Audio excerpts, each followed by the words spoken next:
March. She is a frequent performer at our weekly comedy open mics. She is the incomparable, the wonderful, you know you love her. Please welcome to the stage the one and only Ann Fee, everybody.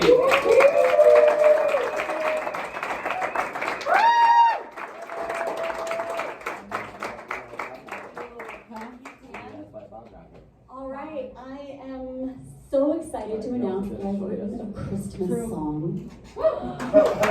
I'm very excited to perform it for you eventually, but first I'm excited to over-explain it to you because that is what great songwriters do. So I wrote the song to solve a problem I was having at work. And the problem was not at all holiday related. The problem was how to deliver effective land acknowledgements. No. And for those of you not familiar with that term, I'll just very quickly explain it. I'm an arts administrator, and it's become customary before performances or other special events to, like, in addition to the regular welcome, you remind the audience that we are attending an event that's taking place on land that was stolen by white people from indigenous people. What? So, right, it would seem like the problem with that is how do you have a good time after that? Like, we're all responsible for genocide, like, enjoy the show. But that wasn't the problem. The problem for me was, how do you make it memorable? Like, how do I make this stick? I can say this in very different, eloquent ways, but I can tell it's not sticking with anybody. And I thought, well, if this is going to be successful and meaningful, it's got to stick just like the pledge or the Lord's Prayer or any of those other, like, opposite of land acknowledgement kind of like nursery rhymes. So that this was happening when we had a lot of events at the Art Center this fall, and that's right when Christmas music started to play overhead at the grocery stores and all the retail environments, and I was like, oh my gosh, that's it. Like, that's the answer. We must, or I must, package the concept of land acknowledgements as a Christmas song, a song that is so catchy that it makes it into the canon of, like, Hy-Vee's holiday music. And then we know, like, there's no forgetting it. Like, it would get in, you know? So that became my mission. Second thing that went into this composition is more personal, and it is holiday related. It's the fact that I was born on Christmas Day, December 25th. Anybody else born on Christmas Day? Jesus. I knew you weren't. I knew you weren't, because it's statistically the least likely day to be born in this country, December 25th. So it's just me in this room. Another statistically significant thing about December 25th is that those of us born on that day are more likely to be bold adventurers. It's like a completely verifiable fact. I'm not kidding. It was a study that was just published this fall, and a friend of mine brought it to my attention because she knows I was born on Christmas, and I think she was like, oh, this is so random and funny. You know, the study says you're more of a bold adventurer. And I was like, nope, that's absolutely true. I've not read this study. I'm not a social scientist, but I am 100% certain that this is true, and I'm going to break it down for you now. Here is how it happens. From the time all of us in this room were 16 or so and got our driver's license, we began to do business in the world of situations where you have to show your driver's license. None of them are fun. None of them make you feel special. At best, you hope to get out of them not shamed or getting in trouble or having to pay a fine, right? So, like, you're at a government office receiving those government handouts or some type of social service. You're buying smokes and gin for, like, maybe not the first time this week. You're at Walgreens, you're just trying to buy decongestants and hoping you're not showing up on the meth registry because you've got sinus infection for a long time. All those things. You are like a cog in the machine, and the whole goal is to, like, be small and not call attention to yourself. And certainly it's not about expecting to feel good.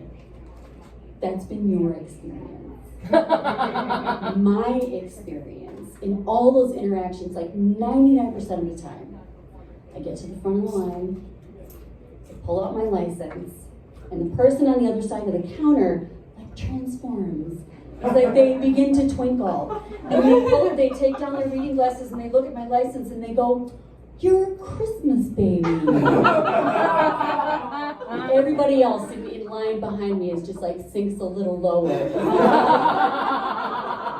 "I'm a Christmas baby." So they're picturing me like as a literal baby. They never say you were born on Christmas. They say you're a Christmas baby. And then more than half the time, that's followed by a fact that like connects us. They'll say like, "My cousin, Carol Noel, was also a Christmas baby, born on the 24th, but it's the same thing." To which I'm like, "No, it's not."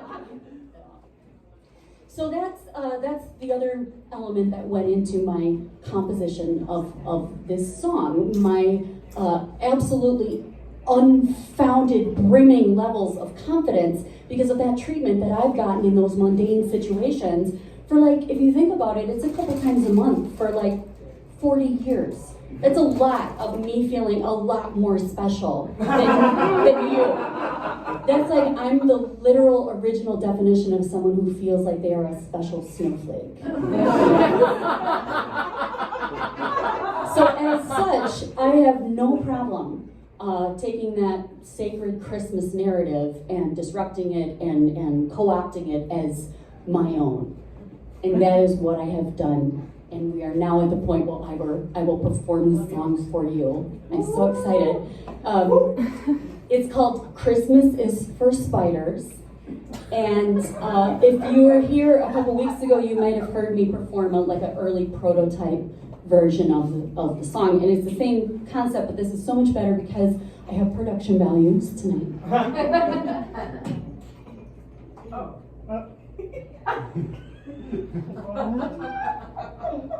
got stage lighting.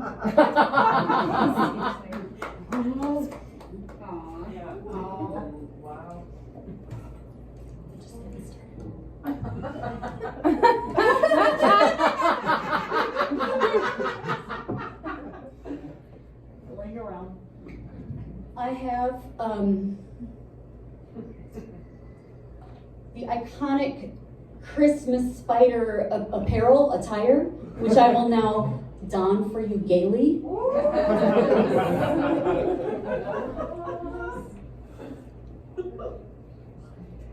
Because I know there's going to need to be like merch opportunities and theme park concepts and whatnot, so I feel like I'm ready for that.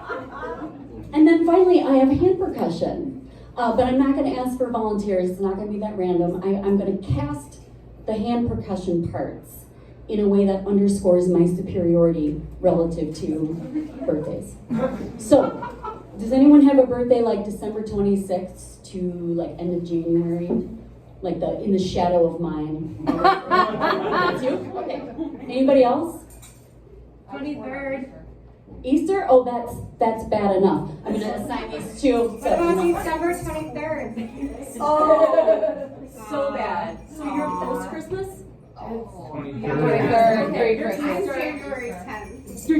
I'm sorry, Jen. January 10th, that's the word. There you go, and there you go. Mine's September the 13th. So your job is That's really bad when it's on Friday the 13th. your job is just to keep the beat. However you do it, it's not going to be right. I'll let you know. You did it wrong. But just like once we get into it, just kind of keep the beat. Anybody born like end of May to the middle of June, when the weather is like, it's nice, like maybe you could have a pool party, but you should also have a party at school where you like bring trees because school's still in session. What if you were born on Mother's Day? Okay, that's close enough. Do you know what? You don't get a part. You get no part. Because your birthday has been like a John Hughes movie. Like the narrative of that has been perfect, and that's fine. I can let you have that.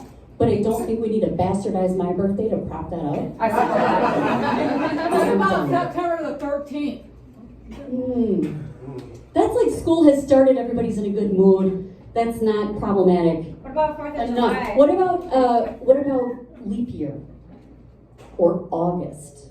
Okay. Equally forgettable, I think. Is it just you? Are you August? Okay. You're both maracas then.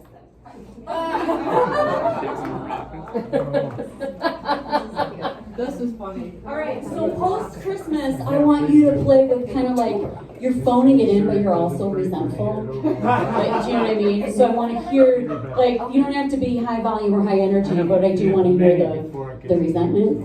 And for August, I want to hear like a maybe hoping to get my attention, but just knowing it's not going to happen.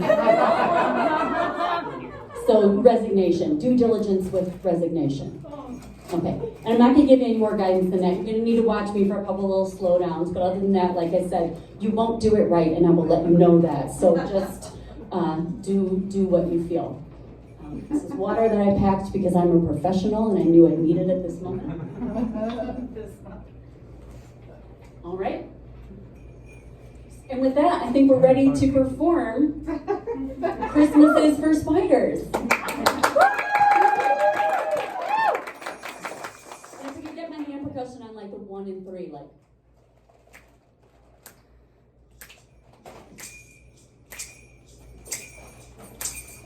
Raise a glass of cider for Helen the Christmas spider. She claimed the chimney as her space to hatch her Christmas babies. The web she spun was silver. She laid her babies in there. Inside their eggs, their spider eggs, their Christmas spider eggs. Christmas is for spiders, not men. Santa made the wrong guess, assuming he had access. But past consent is not the same as asking if you're welcome this time. Down the chimney went he, arriving in a red heap. His orifices clogged with webs and eggs and broken webs and eggs. Christmas is for spiders, not men. Big bridge. Christmas is for spiders and for others who believe in coexistence and not taking and not breaking what's not yours. Christmas is for spiders. Christmas is for spiders and not men. And not men. Raise a glass of cider for Helen the Christmas spider. Her baby's hatched in Santa's face and made him think about his choices. Christmas is for spiders, not men. 2 more times. Okay. Christmas is for spiders, not men. Big finish. Christmas is for spiders, not men who take things, men who break things, men who wreck things, just those men and not all men. Not all men.